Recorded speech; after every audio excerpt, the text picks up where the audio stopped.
High everyone, আসসালামু আলাইকুম and welcome back to our daily lifestyle blogs. আশা করি আপনারা সবাই অনেক অনেক ভালো আছেন, আমরাও ভালো আছি আলহামদুলিল্লাহ। আজকে রোজার শেষ দিনে নতুন একটি ব্লগ নিয়ে আপনাদের মাঝে হাজির হয়েছি। যদিও ব্লগটা আপলোড দিতে দিতে একটু দেরি হয়ে গিয়েছে, তবুও চেষ্টা করছি যত জলদি আপনাদের সাথে ব্লগটি শেয়ার করার। তো আজকে ছিল লাস্ট রোজা, অর্থাৎ 30তম রোজা এবং চাঁদ রাত। তো এই দিনে আমাদের কিছু টুকিটাকি কাজ ছিল, কিছু কেনাকাটা ছিল আর কি। লাস্ট মোমেন্টের যেটা হয় যে কিছু থেকেই যায় দরকারি প্রয়োজনীয় কিছু জিনিস, যেহেতু ঈদের তো কোনো কেনাকাটার কোনো সীমা নেই। তাই আর কি আমি আর আমার বোন বের হয়ে গেলাম। আমাদের যে কেনাকাটা ছিল, গ্রোসারি শপিং ছিল এবং সাথে আর কিছু টুকিটাকি শপিং বাকি ছিল, তো সেগুলো করতে আমরা বের হয়ে গিয়েছিলাম। তো আমরা দুপুরবেলা বের হয়েছিলাম, আর রোদ তেমন একটা ছিল না এবং ভালো একটা ওয়েদার ছিল, আর রাস্তাঘাট পুরোটা একদম খালি ছিল। ঢাকা শহর এত খালি দেখে খুবই অবাক লাগছিল, কারণ সচরাচর এইসব রাস্তায় অনেক জ্যাম থাকে, যানবাহন থাকে, লোকজন থাকে, কিন্তু এখন ঈদের সময় সবাই নিজের গ্রামের বাড়ি চলে যায়, তাই রাস্তাটা খুব খালি লাগছিল এবং ঢাকা শহর যেন একদম ফাঁকা ফাঁকা হয়ে গিয়েছিল। এই তো আমরা চলে আসলাম আমানাতে, আমাদের যে শপিংগুলো ছিল সেগুলা নিতে। আগেই শপিং করা হয়েছিল গ্রোসারি, তারপরও দেখা গেল যে কিছু টুকিটাকি জিনিস বানাতে কিছু জিনিস দরকার ছিল, তো সেগুলা নিয়ে আসতে চলে আসলাম। তো যেই যে জিনিসগুলো দরকার ছিল সেগুলো আর কি খুঁজে খুঁজে বের করতে হচ্ছিল, আর অনেক জিনিস স্টক আউটও হয়ে গিয়েছিল। যেহেতু লাস্ট দিন ভেবেইছিলাম যে তেমন একটা হয়তো জিনিস পাবো না, তবুও মোটামুটি যা যা কিনতে বের হয়েছিলাম সবই মোটামুটি পেয়েছি, দুই একটা জিনিস বাদে। আর এদিকে আমানার দেখলাম শুয়েরও কিছু কালেকশন ছিল, তবে সেগুলা আসলে খুব একটা কোয়ালিটির ছিল না, তবুও দেখছিলাম আর কি, আপনাদের সাথে শেয়ার করলাম।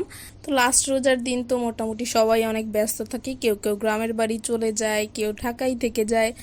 আমরা সব সচরাচর ঢাকাতেই নিজেদের বাসাতেই সবসময় ঈদ করি। আগে আর কি গ্রামের বাড়িতে হয়তো যাওয়া হতো, কিন্তু এখন তেমন একটা যাওয়া হয় না নানা ব্যস্ততা এবং কারণে। তো এদিকে আমরা খুঁজছিলাম একটা জিনিস, বাট ওটা স্টক আউট হয়ে গিয়েছিল, তো সেটা আমরা বাইরে থেকে নিয়ে নিব। আর এদিকে দেখলাম কম্বো অফার ছিল, তো সেটা দেখলাম আর করে একটা নিয়ে নিলাম। আমানাতে প্রায় সময় কম্বো অফার থাকে আর সেগুলো মোটামুটি ভালোই হয়, তো আমরা বেশ কয়েকটা নিয়ে নিই যখনই দেখি যে কম্বো অফার থাকে। এদিকে আম্মুর জন্য টক দই নেওয়ার কথা ছিল, তো আমি ডেট এক্সপায়ার্ড কিনা সেটা চেক করে টক দই আর দুধ নিয়ে নিয়েছিলাম। আগেই গুঁড়া দুধ এবং লিকুইড দুধ নেওয়া হয়েছে, তবুও 1 লিটার দুধ নিয়ে নিলাম আর কি।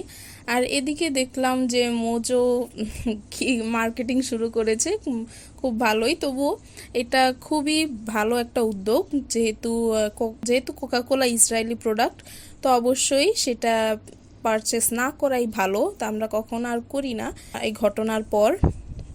তো এদিকে পিৎজা বানানোর জন্য একটা চিজও নিয়ে নিলাম, আর যা যা প্রয়োজন ছিল টুকিটাকি দেখলাম।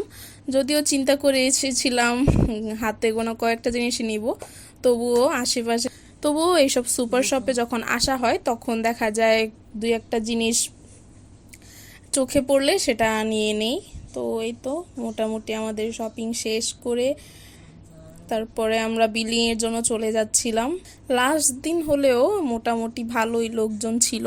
আর লাস্টে এদিকে আর কি তালমাখনা নেওয়ার কথা ছিল ফুচকা বানানোর জন্য, বাট অনেক খোঁজাখুঁজির পরও তালমাখনা কোথাও পেলামই না, তাই সেটা ছাড়াই আর কি বাসায় ফিরে আসতে হলো।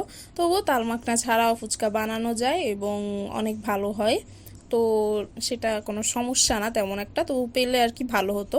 এদিকে পান মশলা নিয়ে নিচ্ছিলাম, আমাদের বাসায় আর কি পান মশলাটা খুবই চলে এবং সবারই খুব পছন্দ, তো আমরা পছন্দ করে নিচ্ছিলাম একটা, যেটা আমাদের মনে হচ্ছিল যে বেটার হবে আমাদের টেস্ট ওয়াইজ। তো এই তো আমানাতে আরও কিছু কালেকশন ছিল, ভেতরের দিকে জামা কাপড়ের কালেকশন। তো এর দিকেও আর কি এদিক থেকে আগে শপিং করা হয়েছে, বাট ভ্যাট এক্সট্রা অ্যাড করে আর কি এদিকে অন্যান্য দোকানের তুলনায়, তাই এদিক থেকে বেশি একটা শপিং করি না যদি প্রয়োজন না পড়ে। এই তো কাজ শেষ করে যত জলদি সম্ভব বিলিং করে নিচ্ছিলাম। বিলিং শেষ করে এখন আমরা বেরিয়ে যাব, আমাদের অন্য আরও কিছু শপিং আছে, তো জলদি বের হয়ে সেগুলো করে বাসায় ফিরতে হবে, যেহেতু বাসায় কিছু কাজ আছে। এদিকে ইফতার বিক্রি করা হচ্ছিল আর আমাদের জুতা কিনা বাকি ছিল, তো সেটার জন্য আমরা চলে গেলাম বাটাতে। জুতারকে কেনা হয়েছে, তবুও দুই এক জোড়া আর কি দরকার ছিল এক্সট্রা, তো সেটার জন্য আমরা বাটাতে চলে গিয়েছি। আমাদের পাশেই বাটা ছিল, তাই বেশি একটা দূরে যেতে হয়নি, কাছেই ছিল। তো আমরা বাটাতে চলে আসলাম এবং দেখছিলাম যে আমাদের পছন্দ অনুযায়ী কোনো জুতা পাচ্ছিলাম কিনা, বাট আসলে লাস্ট মোমেন্টে মোটামুটি সব কালেকশানই শেষ হয়ে গিয়েছে এবং যেগুলো ছিল তেমন একটা আমাদের পছন্দ হচ্ছিল না আর খুব একটা ভালো লাগছিল না আমাদের, তাই একটু ঘোরাঘুরি করে চেক আউট করলাম যে নেওয়ার মতো আছে কিনা কোনোটা, বাট তেমন একটা পছন্দ হচ্ছিল না, তো আমরা আর কি একটু দেখা দেখি করলাম আর তারপর বের হয়ে গেলাম। যেহেতু সময় নষ্ট করে লাভ নেই, তাই যে যা যা আগে করা দরকার সেগুলো করে আবার চলে যাচ্ছিলাম। এদিকে আর একটা সুপার শপ থেকে যেগুলো দরকার ছিল সেগুলো নিয়ে নিলাম। এই তো আমরা আমার স্কুলের এরিয়ার দিকে চলে আসলাম, আমার ছোটবেলা থেকে যেখানে পড়েছি, তো এই এরিয়াটা আমার বরাবরই খুবই প্রিয় এবং খুব নস্টালজিক লাগে এদিক দিয়ে যখনই হাঁটাহাঁটি করি। আর যেহেতু স্যান্ডেল বা জুতো দরকার ছিল, তাই দেখলাম যে রোড সাইডে স্যান্ডেলগুলো নেওয়ার মতো কিনা, বাট সেখানেও দেখা যায় কোয়ালিটি খুব একটা ভালো না। এখানে কোয়ালিটি খুব একটা ভালো আশা করেও লাভ নেই, তবুও একটু দেখছিলাম যে পছন্দ হয় কিনা, যদিও অনেকক্ষণ দেখা দেখি করলাম, বাট তেমন একটা পছন্দ হচ্ছিল না, বাট পছন্দ হলে আবার সাইজে মিলছিল না। এই সাদা জুতাটা ভালোই লাগছিল, অনেকটা ক্লাসি, বাট তেমন একটা পছন্দ হয়নি। আর এদিকে আর কি আর যা টুকিটাকি দরকার ছিল শপিং করে নিচ্ছিলাম, আর এদিকে আম্মুর জন্য কিছু নিয়ে নিলাম, বাসার জিনিসপত্র আর কি।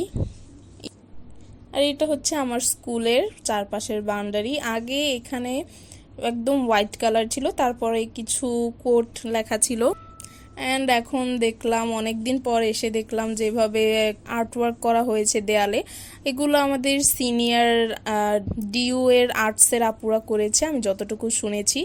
তো এগুলো দেখে খুবই ভালো লাগে, কারণ আমরা যখন ছিলাম তখন এই সাইটটা বা উত্তরা স্কুল এত একটা উন্নত ছিল না এখন যতটা হচ্ছে, তো এগুলো দেখে খুবই ভালো লাগে, যেহেতু নিজের স্কুল 10 বছর এখানে পড়েছি, তাই এগুলা দেখলে বা স্কুলের কোনো রকম উন্নতি দেখলে সেটা খুবই মন থেকে খুশি লাগে। তো তারপরে আমরা আর একটু সামনের দিকে হাঁটলাম এবং দেখলাম যে কিছু টুকিটাকি জিনিস দরকার ছিল, তবুও সেখানে আর পেলাম না, তো আমরা আবার চলে গেলাম কুশলে। এখন আবার উল্টা যেতে হচ্ছে অনেকক্ষণ হাঁটার পর, যেহেতু কিছু পাইনি, আর আজকে যেহেতু ঈদের জন্য কেনাকাটা করার, তাই কেনাকাটা তো পুরোপুরি করে ফিরতে হবে, তাই আবার চলে যাচ্ছিলাম কুশলে।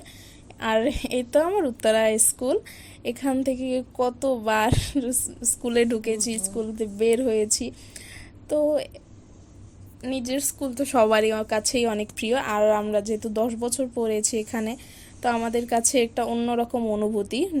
আর এই উত্তরা স্কুলের এই 7 নম্বর পার্ক উত্তরা স্কুলের সাথেই, আর যখনই সময় পেয়েছি এখানে এসে একটু বসেছি, খেলাধুলা করেছি। আমাদের সময় এটা আর কি অত একটা উন্নত ছিল না, দোলনা ছিল বাট সেগুলো তেমন একটা ভালো ছিল না, এখন মোটামুটি অনেক অনেক ভালো করেছে এই 7 নম্বর পার্কটা। তারপরে আমাদের কেনাকাটা শেষ করে বাসায় চলে আসলাম, এই দেখাচ্ছিলাম আপনাদের কি কি কিনেছি, আর এই তো যা যা প্রয়োজন ছিল তাই নিয়ে আসলাম। জুতার দরকার ছিল, এক জোড়া জুতা এনেছি, আর অরেঞ্জ কালারের হিজাব দরকার ছিল আমার বোনের, তো সেটা এনেছে। পরে আসরের সময় হয়ে গিয়েছিল, তখন আমরা বাসায় ফিরেছিলাম, আর বাসায় ফিরেই হাতে বেশি একটা সময় ছিল না ইফতারের আগে, তাই আমি জলদি হচ্ছে আমাদের গাছের আম দিয়ে একটা জুস রেডি করে নিচ্ছিলাম, কাঁচা আম ছিল, তো সেটা আমি কিউব করে কেটে এর মধ্যে চিনি, গোলমরিচ গুঁড়া, একটা কাঁচামরিচ, পুদিনা পাতা, সামান্য লবণ আর হচ্ছে জিরা গুঁড়া দিয়ে এর মধ্যে অল্প একটু ঠান্ডা পানি অ্যাড করে এটা ভালো মতো ব্লেন্ড করে নিলে এটা রেডি হয়ে যাবে। আর এটা কিছুটা ঘনই রেডি করি, না হলে আর কি আমটা ভালো মতো ব্লেন্ড হয় না, আর এই তো মোটামুটি একটা পেস্ট হলে এটা চলে। আর এর মধ্যে এরপর পানি অ্যাড করে আপনার পছন্দের কনসিস্টেন্সি অনুযায়ী এটা বানিয়ে নিলেই হবে। এরপর আমি এটা পানি এবং কিছু বরফ কুচি অ্যাড করে এটা ফ্রিজে রেখে দিব ঠান্ডা হওয়ার জন্য। আর উপরে গার্নিশিংয়ের জন্য পুদিনা পাতা অ্যাড করব। পুদিনা পাতা আসলে একটা রিফ্রেশমেন্টিং টেস্ট দেয় আর ফ্লেভার অ্যাড করে, তাই সব কিছুতে আমরা একটু পুদিনা পাতা বেশি পছন্দ করি। আর এদিকে আমি তরমুজ কেটে নিচ্ছিলাম, এগুলো হচ্ছে সুন্দর করে কিউব করে কেটে দেন ফ্রিজে রেখে দিব যাতে ঠান্ডা হয়ে যায়। এরপরে আমি জলদি হচ্ছে আলুর চপ বানিয়ে নিচ্ছিলাম। আম্মু মোটামুটি ইফতারি রেডি করে রেখেছে, আমি জাস্ট আলুর চপটা বানিয়ে কয়েকটা ভেজে নিচ্ছিলাম।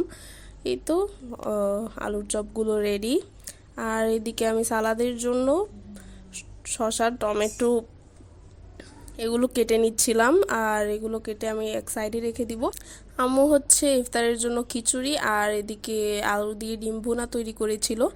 আমরা যেহেতু বাইরে ছিলাম তাই বাসায় এসে যেন বেশ একটা তাড়াহুড়ো করা না লাগে, তাই আম্মু আগেই এগুলো রেডি করে রেখেছে এবং এসে খুবই রিলিফ ফিল হয়েছে যেহেতু আম্মু সব রেডি করে রেখেছিল।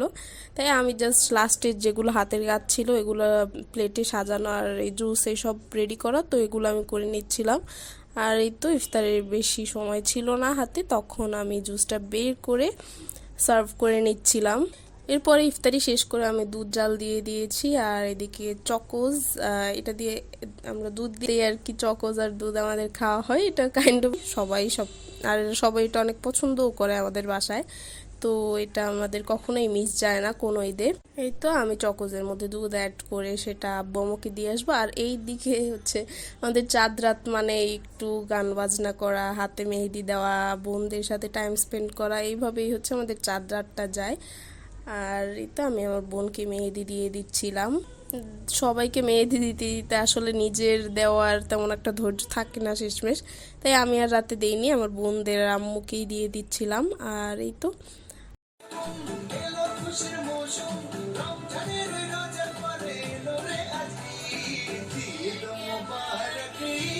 আর এইভাবেই আমরা আমাদের চাঁদ রাতটা স্পেন্ড করেছি। And thank you for watching. যারা যারা শেষ পর্যন্ত ভিডিওটি দেখেছেন তাদেরকে অসংখ্য ধন্যবাদ এবং অগ্রিম ঈদ মোবারক।